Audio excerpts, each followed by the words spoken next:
ስለ አንድ ራሷን ሙሉ ለሙሉ ማንነቷን ትታ ሌላ ሰው ለመምሰል የጣረች ስለ አንዲት ወጣት እናወራለን።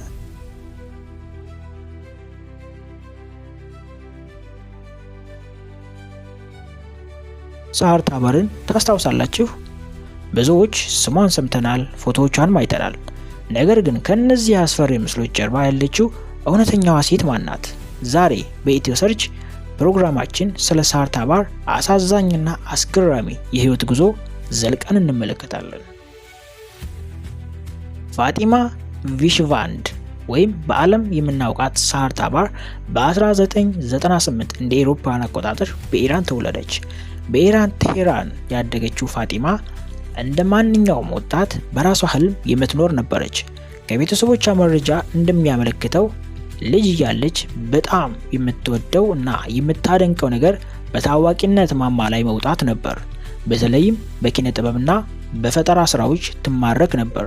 ነገር ግን በኢራን ያሉት ጥብቅ ማህበራዊና ባህላዊ ህጎች የምትፈልገውን ነፃነት እንድታገኝ አልፈቅዶላትም። ይህ የውስጥ ፍላጎቷ ወደፊት ለምትወስዳቸው አደገኛ ውሳኔዎች በር ከፋች እንደሆነ ይነገርላታል። ሳህር ታባር በኢንስታግራም ላይ ትኩረትን የሳበችው በራሷ ማንነት ሳይሆን በመልኳ ላይ ባደረገችው ከፍተኛ ለውጥ ነበር። እሷን እንደ አንጀሊና ጆሊ ለመለወጥ በመቶዎች የሚቆጠሩ ቀዶ ጥገናዎችን እንደተሰራች በይፋ ተናገረች። ተመልካቾች በድንጋጤ ተዋጡ። አንዳንዶች አዘኑላት፣ አንዳንዶችም ተሳለቁባት። አንዳንዶች ደግሞ ይህ የሰው ልጅ የውበት ደረጃ ምን ያህል ሊቀንስ እንደሚችል በስጋት ተመለከቱት። ነገር ግን እውነታው ምን ነበር? ከጊዜ በኋላ ሳህር የሰራቻቸው የቀዶ ጥገና ስራዎች የተጋነኑ እንጂ እንደተባለው በ50 ቁጥር የሚለኩ አልነበሩም።